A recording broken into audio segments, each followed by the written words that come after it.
Hello! Magandang umaga mula dito sa The Hague. Kasama ko po si Spokes ng Bayan. Kamusta, fellow wanted? Ito po ang inyong Wanted Hour. Yes. Kung saan ang mga wanted ni General Torre ay nagbibigay ng kanilang mga opinyon sa mga maiinit na issue na hinaharap ng ating bayan. At syempre, palangga ha, ang pinakamainit na issue ngayon.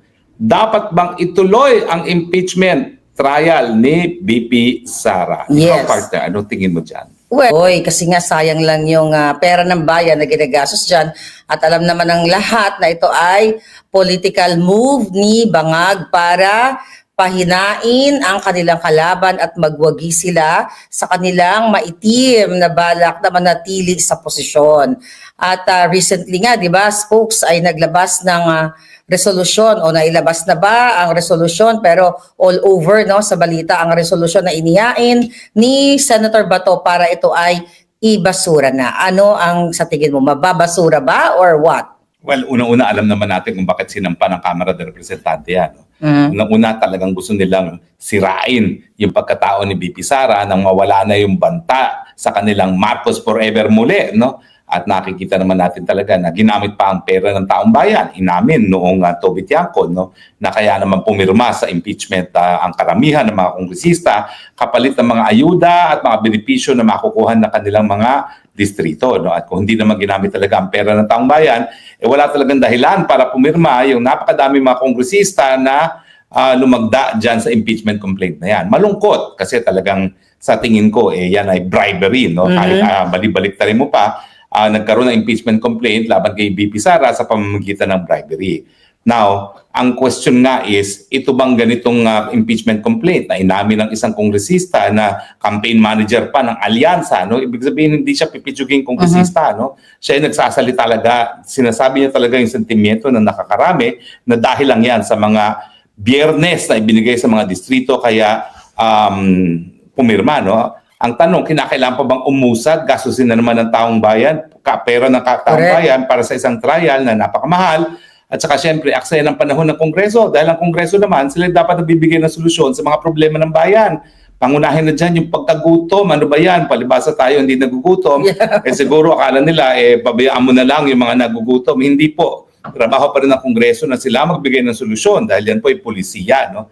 At bukod pa sa pagkagutom, yung napakataas na presyo ng bilihin, yung kakulangan ng trabaho at mababang mga sweldo. Yan dapat ang inaatupag ng Kongreso, hindi mga bagay-bagay para lang benggahin ang mga kalaban ng administrasyon. Correct.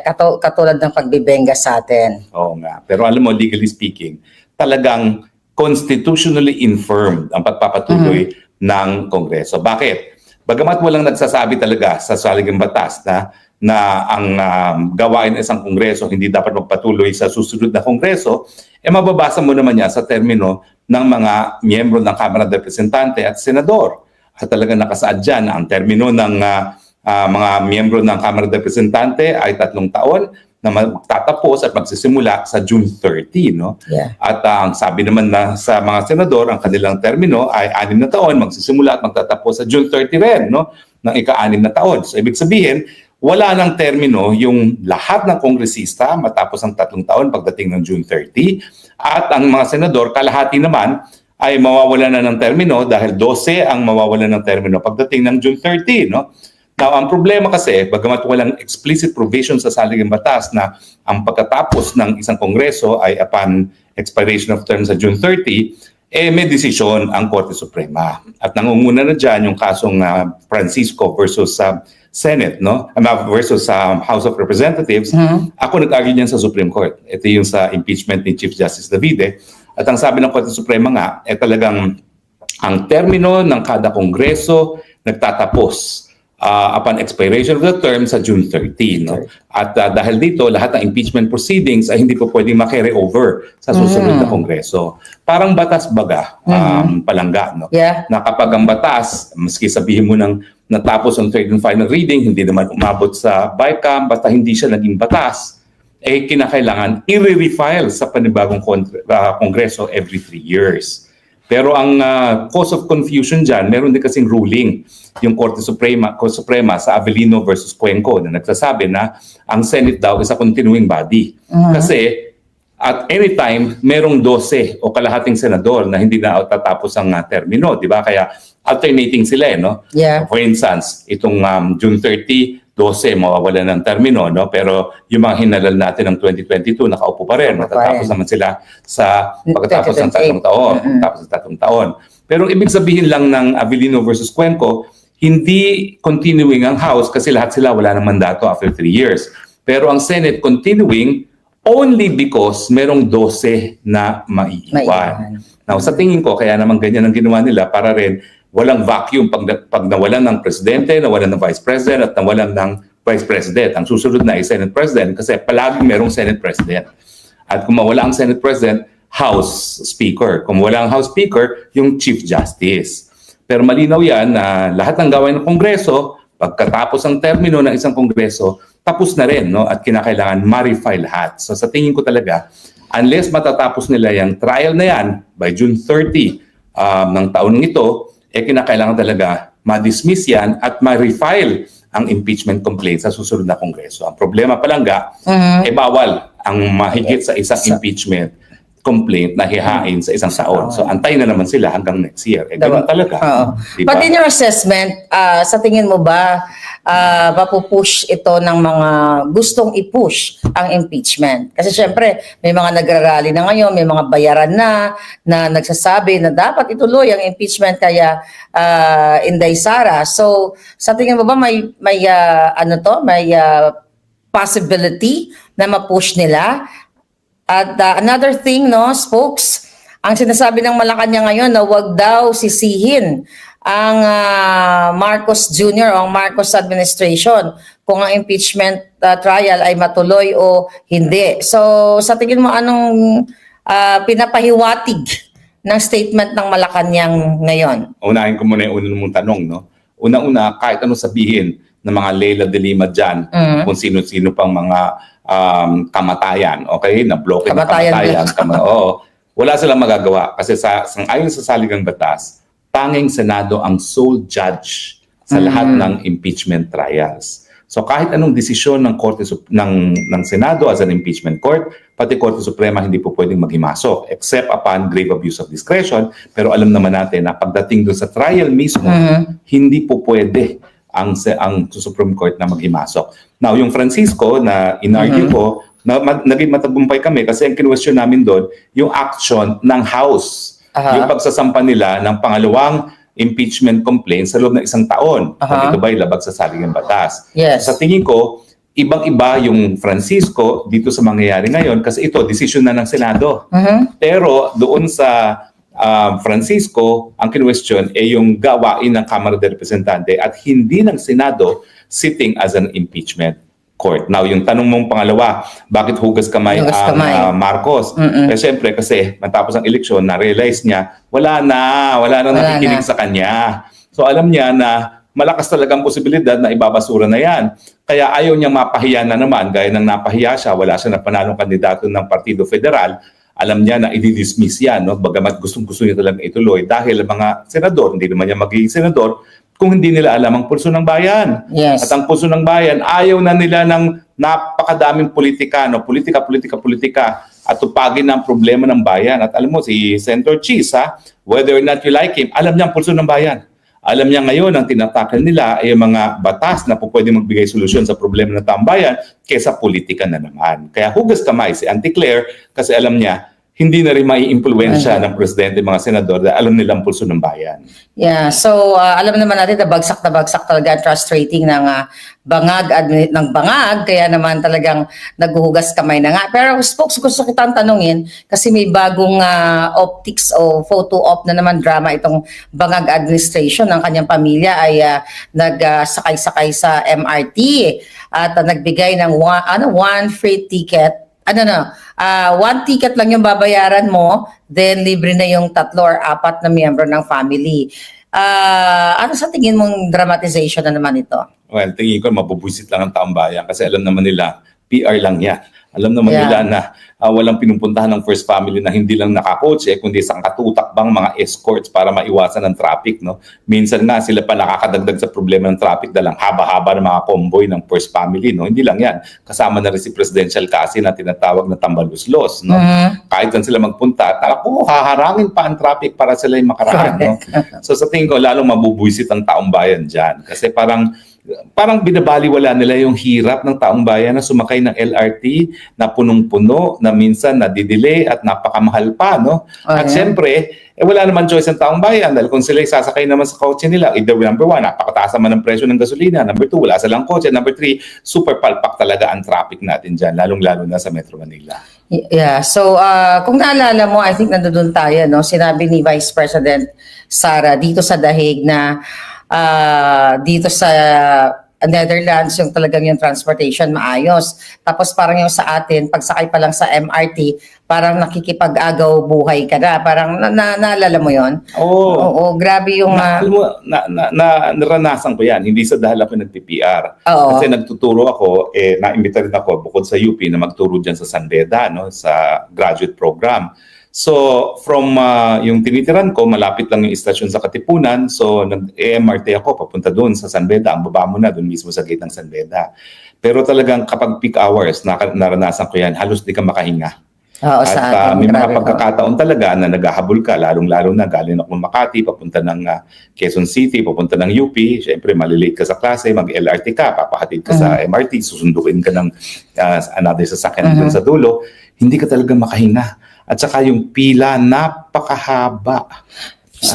If you compare, no, kasi you as a spokesperson ni PRD, itong pinag-uusapan natin patungkol dito sa MRT transportation, kung tama pagkakaalala ko, di ba nung panahon ni PRD ay nag-alay ng libreng sakay talaga sa ating mga mamamayang Pilipino in certain days. At hindi katulad nitong bangag na, okay, bibili ka ng isang ticket tapos libre ang 2 o 3 o 4. Hindi ba dapat kung gusto niya ng free magpakitang gilas, libre mo na lahat? Well, so how would you compare? Sa akin naman kasi, puro PR. Alam mo, takot sila na kahit anong gawin nila, bagsak pa rin ang trust at approval rating ni Bangag. At ngayon, kahit anong gimmick, papatulan na nila. Pero ang katotohanan, una-una, hindi naman nasusustain yan.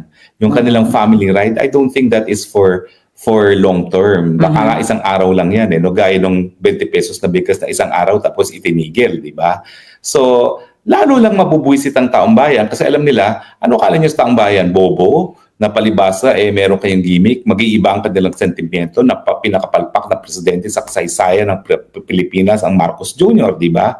So, itigil nyo na yan, huwag nyo nang insultuhin ang katalinuhan ng taong bayan. Kung gusto mong mamahal ka o muli ng taong bayan, madali lang po, mag-resign na kayo. Correct. Kasi yan ang inaantay ng taong bayan. Ikaw ang problema at baka mapatawad ka pa at mahalin ka pa kapag sinalba mo ang bayan sa pamamagitan ng pagre-resign. Pag-isipan mo yan, Marcos Jr. So sa mga pag-uusap nyo ni VP dito sa The Hague at alam ko may isa tayong avenue na gusto nating sundan para mapabilis ang paglaya ay pag-uwi ni Pangulong Duterte. So, dun sa mga pag-uusap ninyo para sa kaalaman ng ating kababayan, dahil mga tao, alam mo, talagang frustrated na ang Pangulong Duterte, magtatatlong buwan na dito. Dun ba sa mga meetings ninyo, masasabi ba natin na may development, may pag-asa pa ba tayo na mapabilis ang pag-uwi ng ating Tatay Digong? Well, sinabi naman ni VP Sara na yung aking suhestyon na gamitin ng Batas Netherlands para mapauwi kaagad si Tatay Digong ay tinanggap na ni Tatay Digong. In the process na of choosing a Dutch lawyer kasi hindi naman ako Dutch lawyer. No? Pero pagdating sa European Court of Human Rights, meron din akong credentials umapir doon. So pwede ako umapir doon. Pero ang initial dyan is sa Dutch court. At madali lang po ang aming argumento dyan. No? Sinasabi nila, ito hindi ko alam talaga dahil hindi naman ako abogado sa Holland, no? Na mga 80 anyos hindi na linilitis. Okay. So ang tanong, kung ang 80 anyos sa Netherlands hindi linilitis, ang kulungan naman ni Tatay Digong, ang hukuman nasa Holland, bakit siya lang ang 80 anyos na linilitis? Yeah. So sa tingin ko, mapapabilis talaga yung proseso ng pagpapalaya sa kanya kung kukwestiyonin natin. Bakit lahat ng 80 years old di na nalilitis sa Netherlands at si Tatay Digong na nasa Netherlands, linilitis pa rin? Ang problema kasi dito sa ICC talaga, pinaglalaban nila yung buhay ng ICC dahil ang kaisa-isang kaso na linilitis nila si Tatay Digong na kapag hindi pa yan natuloy, wala na silang gagawin. Ano pang saysay na ICC? Dapat magsarado na sila. Lalong-lalo na hirap sila mag-operate dahil sa mga sanctions ng Amerika. No? So, yeah. May pag-asa, in other words. May pag-asa. May pag-asa. Let's say, for example, makakuha na tayo ng mga Dutch lawyers. Okay, fast forward na ako. Ano yung step, ano yung mga steps? Ano ang mga steps at ano yung timeline? Well, maganda kasi mangyayari dyan. Kasi kauna-unang pagkakataon na magkakaroon dito sa Europa ng issue, ano ba epekto ng kidnapping doon sa jurisdiction ng hukuman? Illegal ang kidnapping, hindi ba dapat mawalan ng jurisdiction ng hukuman? So magkakaroon ng kasagutan dyan. Alam mo naman, pinangangalandakan ng Netherlands na kampiyon sila sa karapatang pantao. So sa tingin ko, malayo na magdesisyon sila na wala kaming pakialam kung kidnapping yan. Tingin ko ang maging desisyon nila bilang isang kampiyon ng karapatang pantao, dapat huwag nang ituloy yan. Pero itong issue, paano yan? Merong kasunduan ng Netherlands at ang ICC na re-respetuhin ng mga desisyon ng ICC. So ano ngayon mangyayari kung ang desisyon ng ICC ay sa batas ng Netherlands, salungat sa batas ng Netherlands at sa karapatang pantao, anong mananaig? Mabuti na lang, wala namang sariling gwardiya ang ICC, wala namang sariling kulungan ng ICC. So sa tingin ko, kung manaig sa korte ng Holland, pwedeng mapalaya si Tatay Digong kahit ayaw pa ng ICC dahil wala nga sariling mga gwardiya. Ang ididemanda natin ay yung mga nagkukulong kay Tatay Digong at silang dapat sumunod sa batas ng Holland. At yung nangidnap. So, dito tayo ngayon sa dahig, talagang ang mga tao, sabi ko nga, sabik na sila. Ang dami nagtatanong sa atin, pareho tayo, na kailan na ba uuwi siya PRRD? Ito bang itong legal remedy na ito na sinasabi natin, ngayon mo lang to naisip o even before first week, second week mo dito, naisip mo na tong suggestion kaya Inday? Sa mulat-mula. Pero in fairness, si VP Sara, inisip na rin ito. Oh, wow. Sa mulat-mula pa. Okay. Kaya lang, ako naman gumagalang nang sinabi niya na atupagin mo iyong asylum. At totoo naman, sa nakikita natin mga pangyayari ngayon, kung hindi ko naman inatupag ang aking asylum, dedo na ako, nasa kamay na ako ni Tory ngayon. So tama rin yung advice na binigay sa akin ni VP na unahin ko muna yung asylum ko at ngayong nakaayos na yan, medyo meron na tayong security na hindi tayo mapapasa ilalim sa kamay ni Tory. No? Pero sa mulat-mula, alam na ni BP na teka, walang sibilisadong bansa ang tatanggap sa jurisdiction kung saan ang akusado ay nakuha sa pamamagitan ng kidnapping. Miski hindi ka nga abogado Sibilisado ba yun na kikidnapin mo para mapanagot sa kanyang di umano yung mga pagkakasala? Ano na yan? Di lahat tayo mag-kidnapping na lang, di ba? Well, so ano yun miski hindi ka abogado at sinabi ko lang yung proseso na magagawa. Pupunta ka sa Dutch court, hindi po pwedeng baliwalain ang mga gwardyang Dutch at saka ng kulungan na Dutch ang desisyon ng Dutch court. Pero kung hindi manaig dyan, pupunta sa European Court of Human Rights. At yan, napakaganda. Kapag nagkaroon ng desisyon ng European Court of Human Rights, salungat sa desisyon ng ICC. At salungat po yan sa desisyon ng ICC. Bakit? 3 beses na nagdesisyon ng ICC. Wala kaming pakialam. Wala kaming malay namin kung paano nakuha akusado. Importante, bigyan siya ng patas na paglilitis.